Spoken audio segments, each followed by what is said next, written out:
الحمد لأهله والصلاة على أهلها أما بعد فأعوذ بالله من الشيطان الرجيم بسم الله الرحمن الرحيم قال الله عز وجل ولله على الناس حج البيت من استطاع إليه سبيلا صدق الله العلي العظيم. تیر درس من تکرارو، البته موږ را رسیدلی وو تر دې ځایه پورې چې حرم شریف ته ورسېدلو. هلته مو طواف شروع کړي د عمرې لپاره. واره را وګرځېدلو پر کعبة الله باندې. د هغه وروسته مو زمزم اوبه وڅښلې. د هغه وروسته ولاړو صفا غونډۍ ته. اولته کعبې ته مخامخ ودرېدلو، دعا مو وکړله. د صفا څخه مو تګ شروع کړي او د مروه طرف ته. د دوو ګروپانو په مابینځ کې مو ځغستله، نارینه ځغلي او ښځې نه ځغلي. مروه ته چې ورسېدلو بیا کعبة الله ته مخ کړئ، بیا مو دعا وکړل، بیا مو په رفتار شروع وکړله تر صفا پورې. اوه واره چې مو دا پوره کړله نو څوک د سر وریښتان خري او یا یې کوچني کوي. ما مخکې وویل څلرمه حصه د سر ضروري ده چې وریښتان ایسته کړي، خو که ټوله ایسته کړي ښه دی. نن راځو د عمرې لپاره خو مو طواف خلاص کړ، د صفا او مروه تر مابین ځغاسته مو خلاصه کړل، سر مو وخروئ یا وریښتان مو کوچني کړله، دا هم خلاص شول. اوس نو د حج تر ورځې پورې انتظار کوو، دغه ورځې او شپې په چیش کې تېرې کړو. علما لیکي، زموږ د مذهب کتابونه لیکي او هغوی کې دا مسله راغلې ده چې کله انسان د عمرې د طواف څخه خلاص سو نو دا ټول وخت په ذکر کې تیر کړي. ښه خبره دا ده چې د ډیرو عمرو پر ځای باندې نفلي طوافونه وکړي. مخکې یا د بلې ورځې په درس کې مې درته وویله چې د عمرې په کولو کې انسان د حرم تر حدود وځي او په طواف کې بیا د حرم دننه وي. نو چې څومره سړی د حرم یا په مسجد حرم کې دننه وي غونډه ښه خبره ده. نو په ذکر کې دا وخت تیر سي، په طواف کې، په عمرو کې، په تلاوت کې، په اذکارو کې او په نیکو خبرو کې. پالتو مجلسونه، غلطي خبرې، ناحق او بیکاره بېګټې خبرې هر حاجي ونه کړي. د دوو ځای څخه زما ورونو عمره کېدلی سي، خو د دې څخه مخکې دا خبره کوم، نفلي طواف چې کله انسان کوي پای کې احرام تړل ضروري نه دي، سر لڅول ضروري نه دي، او په هغې کې پهلواني کول ضروري نه دي، په هغې کې د یوه اوږه لڅول ضروري نه دي، بلکې په ساده کالو کې لکه دا موږ او تاسو چې یو نفلي طواف ته مازګر را شوسولو او د خپلو عمارو څخه رالو اطاقو څخه بس د حجر اسود څخه په هغه ترتیب چې ما درته ویلي وه طواف شروع کوو، ساده راګرځو، کرار ځغاسته نه کوو. اوه واره چې اوه واره مو راوګرځېدلاست نو د مازګر او د ماښام تر مابین خو لمونځ نسته، دا دوه رکعته د طواف واجب بیا مه کوئ. ماښام چې مو کله فرضي لمونځ وکئ دستي باره دوه رکعته د دغه طواف واجب وکئ چې تاسو د مازګر او د ماښام تر مابین طواف کړی دی. او یا مو د سهار د لمانځه وروسته بیا تر لمر راختلو په دغه وخت کې طواف وکئ، نو هم دوه رکعته بیا د طواف واجب نسته چې لمر ښه راپورته سو، د لمر د راپورته کېدلو 15-20 دقیقې تېرې سولې، بیا په هغه وخت کې د طواف دوه رکعته واجب کولی سي. صحیح سو. اوس راځو د کومو دوو ځایو څخه عمره کېدلی سي. یو هغه ځای دی زما ورونو چې جناب نبی کریم صلی الله علیه وسلم عمره ځینه وړې ده، تقریبا شاید 10 کیلومتره، په 10 کیلومترۍ کې هغه ځای، هغه علاقه پرته ده، جعرانه ورته وایي. جعرانه هلته زموږ او ستاسو نبی صلی الله علیه وسلم خودی تشریف وړی دی او هلته یې احرام تړلی دی. د احرام څخه یې مخکې وم غسل کړی دی او یا اودس کړی دی، وروسته احرام تړلی دی، دوه رکعته د احرام لپاره لمونځ کړی دی، د هغه ځای څخه یې دستي تلبیه ویلې ده، لبیک اللهم لبیک، او روان سوی دی د کعبې شریف و طرف ته. نور خو د عمرې طریقه مې درښولې وه، بلابود خو به نه غواړي، نه به غواړي انشاءالله په هغه طریقه. نو د هغو ځای څخه هم څوک عمره راوړلی سي. هلته زما ورونو دوه ځایونه او دوه مقدس مقامات سته. هلته د صحابه یو مسجد دی، کعبې شریف ته دغه دی، محراب دی، و یوه طرف ته یې د مسجد چې داسې ودرېږي مسجد ته مخامخ محراب ته، د مسجد دغه طرف ته، و هغه طرف ته یې د صحابه کرامو هدیره ده، قبرستان دی. هغه صحابه کرام دي چې زما او ستا لپاره د دین لپاره قرباني ورکولې. او د محراب و طرف ته د مسجد څخه وتلې دلته یو څا دی، کتاب کې راځي وایي جناب نبی کریم صلی الله علیه وسلم خپله کیندلی دی، او یا یو روایت کې راځي وایي نبی کریم صلی الله علیه وسلم دلته له کړه وهلې ده، اوبه راپورته سوي دي. د هغه څا اوبه زما سره سته، خو اوس چندانې څوک نور پرېږدي. که بیا هم د یو حاجي بخت کار وکړي د څا څخه اوبه راوړلې بهترینې اوبه دي، بهترینې او د شفا لپاره د برکت لپاره د نبی کریم صلی الله علیه وسلم د لاس وهل سوی څا یا په لکړه وهل سوی ځای دی دغه څخه اوبه راپورته سوي دي. نو یوه عمره د جعرانې څخه یا د هغه مسجد څخه راوړل کېږي. دوهمه نږدې عمره مسجد عائشه ورته وایي یا مسجد تنعیم ورته وایي. د هغه ځای څخه هم په دغه کیفیت باندې لکه چې درته مې ویله حاجي صاحب ځي د حرم تر حدود چې جامع ځي ووتی دستي مسجد عائشه یا مسجد تنعیم دی. هلته به یو حاجي د احرام په نیت باندې غسل وکړي یا به اودس تازه کړي، رابسي سر به پټ کړي، 2 رکعاته به د احرام لمونځ وکړي. چې څنګه یې لمونځ وکړي سر به لڅ کړي، دستي به تلبیه ووایي لبیک اللهم لبیک لبیک لا شریک لک لبیک ان الحمد والنعمة لك والملك لا شریک لک 3 واره. او بیا چې پر دالار په موټر کې را روان دی در کعبه شریفې که د مسجد تنعیم څخه وي او که د جعرانې څخه وي تلبیه به ډېره وایي، تلبیه به ډېره وایي. د دغو 2 ځایو څخه عمره راوړل کېږي. تر هغه وخته به زما ورونو حاجي انتظار کوي تر څو شپې او ورځې د حج را رسیږي. دا دی د حج شپه یا ورځ را ورسېده. نن په حج باندې شروع کوو، تاسو ښه متوجه سئ. د لوی اختر میاشت موږ او تاسو پښتانه د لوی اختر میاشت وایو او عربي کې نوم ذوالحجه ده، د حج خاونده میاشت، یعنی په دغه میاشت کې حج کېږي. په اوله باندې هیڅ کار نه کوو د لوی اختر د میاشتې، په دوهمه هیڅ کار نه کوو، یعنی د حج مراسم نه ادا کوو، خپل ذکر و نفل و تلاوت خو کوو. په درېمه هم د حج په باره کې هیڅ کار نه کوو، څلورمه هم نه کوو، پنځمه هم نه کوو، شپږمه باندې هم هیڅ نه کوو. په اوومه ورځ چې سهار غرمه مازګر ماښام ماخستن تیر سو نو باره به د اوومه ورځ ده، په دا سبا سوچیش داخلیږي چې شپه اتمه سي او ورځ اوومه سوله. د دغې شپې په نیمایي کې څوک دغه حج اوقاف والا شرکت والا اعلان کوي وایي تاسو تیاری وکړئ. تیاری به څنګه کوو زما ورونو اوس نو متوجه سئ. بیا هغه طریقه ده ځو د احرام په نیت باندې غسل کوو یا اودس کوو. دوی هغې جامې را سره اخو چې ګنډلې نه وي، یوه د احرام د لونګ دپاره، یوه پر بدن باندې د اچولو لپاره. چې کله مو حمام وکړي غسل یا اودس مو وکړي احرام وتلی تر اوسه لا احرام بند نه وي. که د چا سره حاجیانو صاحبانو وخت وو نو مسجد حرام ته دې ولاړ سي، 2 رکعاته دي د احرام لپاره لمونځ وکړي. هلته چې 2 رکعاته د احرام لپاره لمونځ وکړي بیا به دستي سر پټ کړي، 2 رکعاته لمونځ به وکړي، د هغه څخه به وروسته دستي سر لڅ کړي، 2 واره به تلبیه ووایي، 3 واره لبیک اللهم لبیک. چې تلبیه وویله په دغه شپه کې ځینې حاجیان صاحبان د شرکتو والا باندې راشي، ځینې حاجیان صاحبان په دغه شپه کې بیا یې پروانه کې ورسره ولاړ سي. ځینې بیا داسې ښه وخت یې دا دی چې کله د اتم د ورځې د سهار لمونځ په مسجد حرم کې ادا سو نو په دغه د زوال څخه د اشراق څخه وروسته چې لمر راوختی د مینا و طرف ته به روان سو، د مینا و طرف ته. دا د حج هغه اوله ورځ ده چې شروع سوله. د مینا و طرف ته چې روان سو د اتمې ورځې د ماپښین لمونځ په مینا کې کوو، بل کار نه لرو. د مازګر لمونځ په مینا کې کوو، بل کار نه لرو. د ماښام لمونځ په مینا کې کوو، بل کار نه لرو. د ماخستن لمونځ په مینا کې کوو، بل کار نه لرو. د سبا چې د لوی اختر د میاشتې څومه ورځ سي نهمه اوه هلته د سهار لمونځ په مینا کې کوو. خو ځینې حاجیان صاحبان په ډېر ټینګار باندې د شرکتو والا سره یا د نورو کسانو سره جنجال کوي، وایي موږ د سهار لمونځ خامخا په مینا کې کوو. او حال دا چې د سهار لمونځ په مینا کې سنت کار دی، د خوارکي څخه بیا الته عرفات ته تاوان رسیږي چې هغه فرض دی. نو که چیرې جنجال یا مشکل و پروا نه لري د یوه سهار قرباني دې موږ ورکو، که مو عرفات ته ورسوي هم ستاسو حج ته خرابي نه رسیږي. صحیح دی؟ کوشش وسي چې عرفات چې فرض دی، احرام د حج لپاره فرض وو، عرفات د حج لپاره فرض کار دی، هغه راسه پاته نسي. نو که ځینې حاجیان صاحبان د اتم ورځې مازګر ماپښین مازګر ماښام ماخستن لمونځ وکړي، د شپې روان کړل ورسره ولاړ سي. که ځینو حاجیانو صاحبانو شپه په مینا کې تېره کړل، د نهمې ورځې د سهار لمونځ یې په مینا کې وکړي، هم ښه کار دی. دلیل یې 5 وخته لمونځ پوره کړي، ماپښین مازګر ماښام ماخستن او د نهمې ورځې د سهار لمونځ. چې څنګه د سهار لمونځ ادا سو، اشراق لمونځ که چا وکړي خو ښه ده، کنې د سهار د لمانځه وروسته دې روان سي مخ د عرفات په لور.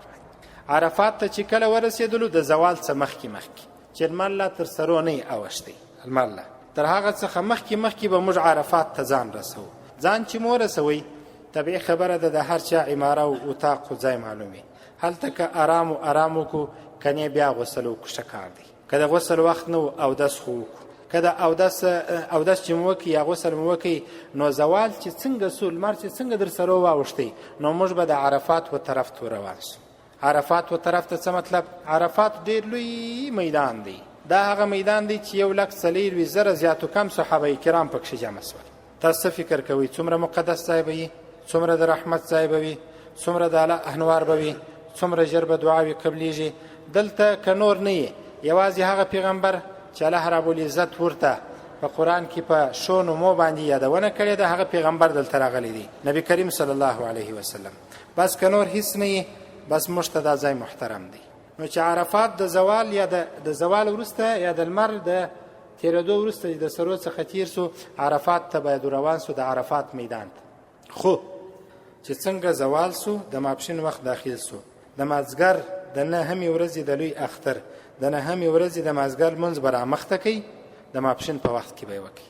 اذان به وسي الله اکبر الله اکبر د ماپښین د لمانځه لپاره.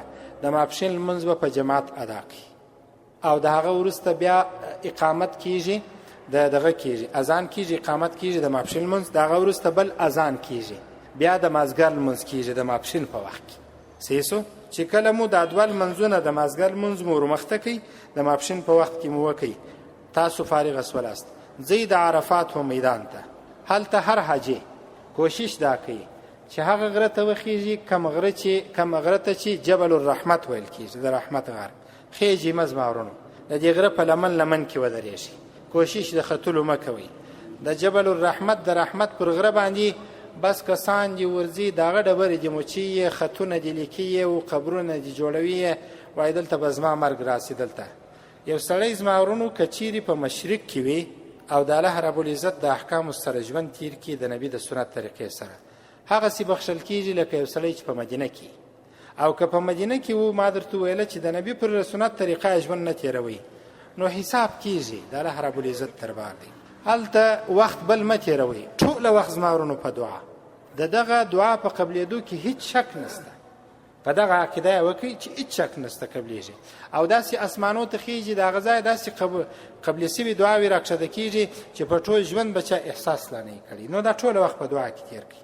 ما وبخښې، زما مور پلار وبخښې، د آخرت لپاره دعا وکړي چې آخرت مو سم سي. قبر دا یوه دعا په نامه، دا یو نفر په نامه باندې یاد کړئ. او هلته چې ستاسو دشمنان وي ستاسو سره همسایتوب سم نه دی کړی، ستاسو سره چم کړی دی، معامله یې صحیح نه ده کړې، یو چا په چپلاخ ولیاست، اول د هغه نوم واخلئ. دربار غټ دی، دربار لوی دی، شاید د هغه دعا په خاطر باندې الله زما او ستا اخره خاتمه پر ایمان کړي.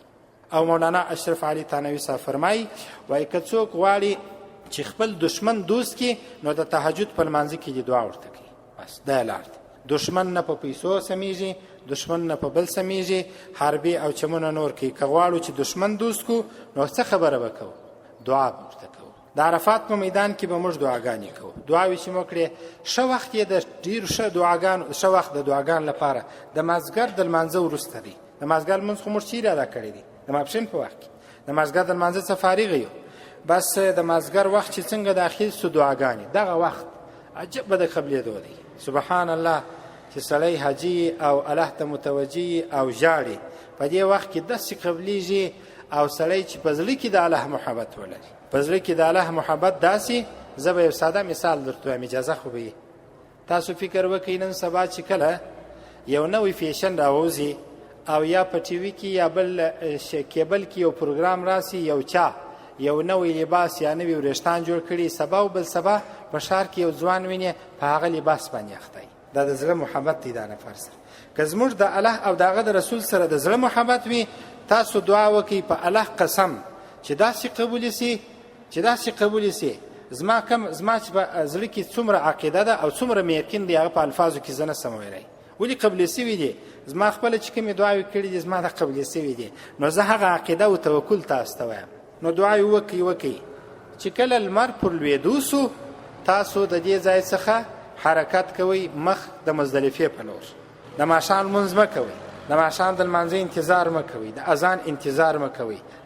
د لوی اختر د میاشتې د ماښام لمونځ د دې اختر د میاشتې د 9مې ورځې د ماښام لمونځ موږ ځنډوو د ماخستن د لمانځه وخت، نو روانېږو مزدلفې ته. اوس خو لا سعودي دولت یا حکومت سهولت جوړ کړی دی، ریل ګاډي سته، موټران سته. خو زما د یو خیر توصیه دا ده که ځوانان وي او یا عمر رسیده زموږ مشران وي، سپین ږیري وي، که یې په وس پرایي پیاده دې ولاړ شي پر هر قدم، پر هر قدم. او دا هغه لار ده چې نبی کریم صلی الله علیه وسلم تشریف وړی دی او پر هر قدم عوضونه دي. په موټر کې هم عوضونه دي، خو زه هم دا یو داسې ځای دی چې سړی هر څومره ستومانه او ستړی سي.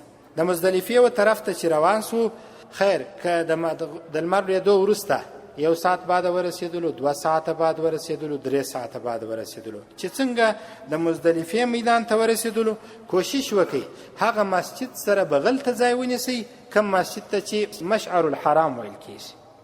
مزدلفې په میدان کې یو مسجد دی د مشعر الحرام په نامه، قرآن کریم کې د هغه نوم راغلی دی. هغه مسجد بغل ته یا مسجد کې دننه یا بغل ته کوم ځای پیدا کړي ډېر شي، کنې چې هر ځای د مزدلفې په میدان کې درته سهولت وو، بس تاسو ته ازادي ده او اسانی ده. نو چې مزدلفې ته ورسېدلاست یو اذان کېږي، بس الله اکبر الله اکبر. نو اول به کوم لمونځ وکړو؟ د ماښام. هلته خو مو نه دی کړی، اول به د ماښام 2-3 رکعاته فرض وکړو، وروسته بیا بل اذان نسته، دستي د ماخستن لمونځ دی کېږي. اقامت د ماښام د لمانځه لپاره هم دی او د ماخستن د لمانځه لپاره هم دی. نو چې څنګه مو فرضي لمنځونه ادا کړل، اول به د ماښام 2 رکعاته بیا سنت وکړو، بیا به وروسته د ماخستن 2 رکعاته سنت او بیا 3 رکعاته وتر واجب. بیا تکرار کم چې ماښام مزدلفې ته ورسېدلو، د ماښام د لمانځه لپاره اذان کېږي، الله اکبر الله اکبر. چې اذان وسو، که په هغه مسجد کې اذان سوی وي خو تاسو ځینې فارغ یاست، خپل منځونه وکړئ. که مسجد ته ورسېدلاست اذان وسو، نو یو اذان کېږي دستي د ماښام د لمانځه لپاره اقامت دی. چې د ماښام د لمانځه سلام وګرځول سو، دستي د ماخستن د لمانځه لپاره اقامت دی. ماخستن لمونځ چې وسو، اول به د ماښام 2 رکعاته سنت وکړئ، بیا به د ماخستن 2 رکعاته سنت، بیا ورپسې 3 رکعاته وتر واجب. نور ستاسو باره د آرام وخت دی تر سهار څه وخته پورې چې کله سپېدې راچاودي. د اختر د میاشتې 10مه ورځ یا د لوی اختر اوله ورځ چې څنګه سوله شروع سوله، ستاسو بیا بل کم کار دی، پر دې ځای به بس کو. انور به بیا انشاءالله تعالی تر شیطانانو ویشتلو سبات ووایو. که بلابود تاسو سوال لرئ د نن په درس کې راڅوي کوي. احرام بند دی، چمپل مو د احرام په پښو دي، سر مو لس دی، بس د قیامت ورځ ګویا کې زموږ سترګو ته نږدې ده، مخ ته ګرد د حاجیان صاحبان د مصر د نړۍ د عربو ښایسته انسانان هم در سره ملګري او په دنیا کې بدرنګه هم در سره ملګري. د قیامت منظر دی ټوله په 2 جامو کې، هغه هم ګنډل سوي نه.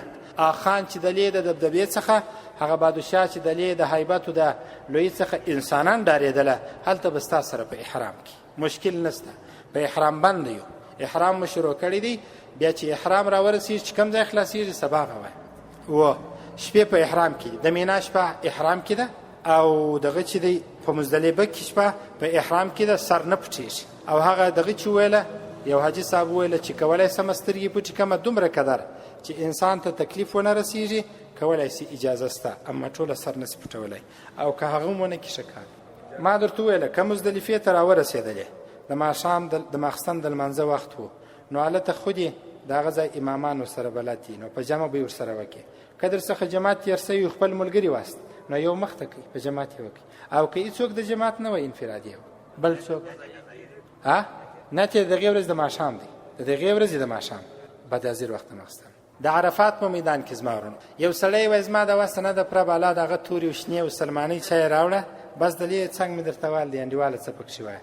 د عرفات چې څومره میدان دی زما ورونو، دا څومره میدان چې دی، که سړی فقط مازی یوه دقیقه پکښې ودرېدی عرفات یې سیسو، یا یو سړی ناجوړه و خپلو انډیوالانو په زولۍ کې راواخیستې د عرفات تر میدان یې مازی تېر کړي، عرفات یې سیسو. یا یو سړی په تیارې کې و، که یو سړی مازی په تیارې کې تېر کړي او مې عرفات سیسو. او که یو سړی دلته مازی په ناپامۍ کې تېر سو، عرفات یې سیدي. دا زموږ او ستاسو علماو الله دې دوی پر قبرو باندې انوار ووري، دومره سهولت یې راته جوړ کړی دی چې د عرفات مهم شی دی په حج کې. وایي مازی یو په غلطي کې لا پکښې تېر سه عرفات درېدل دې سیدي. په عرفات کې سنت وسې ښه دی. یو بله موضوع به زه درته وایم، یو موضوع دا د ځینې حاجیان صاحبان یو مسله ده، وایي موږ په عرفات و مینا کې پوره لمونځ وکړو او که د سفر لمونځ وکړو، دا بل تاسو ورسره مخامخ سئ. ګورئ هر حاجي په مکه مکرمه کې خامخا 6 شپې 25 دې شپې کوي، خامخا هېڅ چاره نه لري. او که یو حاجي بیخي در 15 شپو کم وخت تېروي هغه خو سفر لمونځ کوي. او زموږ او ستاسو دغه زموږ د حاجیانو خبره درته کوم، نور پسې پرېږده. زموږ حاجیان خامخا در 15 شپو زیات شپې کوي. نو هلته به په مکه مکرمه کې، په مینا کې، په عرفات کې تاسو پوره لمونځ کوئ. ولې؟ پخوا د مکې مکرمې ښاروالي جلا وه، د عرفاتو د مینا ښاروالي جلا وه. په مرور د زمان یا د وخت په تېرېدلو سره د مینا، د عرفات، د مکې مکرمې د دې ټولو ځایونو یوه ښاروالي سوله، لهذا یو ښار شمارل کېږي. یا داسې بویم زموږ او ستاسو دغه څو ناحیې ښار دی، شورندام و، قاسم پل و، کوتل مورچه چې ده او باغی پل چې دی، دا اطراف دي. نو مکه مکرمه یو ښار دی، مینا اطراف دي او دغه اطراف عرفات اطراف دي او داسې نور ځایونه. تاسو چې هلته ورسئ 15 شپې یا در 15 شپو کوم بلابود کول، لمونځ به سفرانه نه وي، لمونځ به پوره کوئ. که د چا سره شک او شبهه وه، زموږ ټلیفونونه ستاسو په مخ کې دي، او یا چا درته ویل چې په دې کتاب کې، نو انشاءالله تعالی هغه ته هم قناعت ورکولی سو. هلته به تاسو پېښ سئ. یوه بله خبره چې راپیاسوله، هلته زما ورونو د چا سره جنجال په مسایلو کې مه کوئ. چې ستاسو په د خپل ولایت کې، په د خپل مملکت کې پر کم عالم اعتماد و د هغه سره په رابطه کې سئ، ځان نه درښایئ. چې ستاسو په دې ښار کې پر کم مولوي صاحب اعتماد و د هغه سره په رابطه کې سئ، هغه چې څه درته ویل د هغه په قول وکئ. که غلط درته ویل د هغه ګناه ستا حج سئ، او که صحیح درته ویل و د هغه ثواب ستا حج سئ. الله رب العزت د عمل کولو توفیق را نصیب کړي. لا اله الا انت سبحانك فقنا عذاب النار. رب اغفر وارحم وانت خير الراحمين. وصلى الله تعالى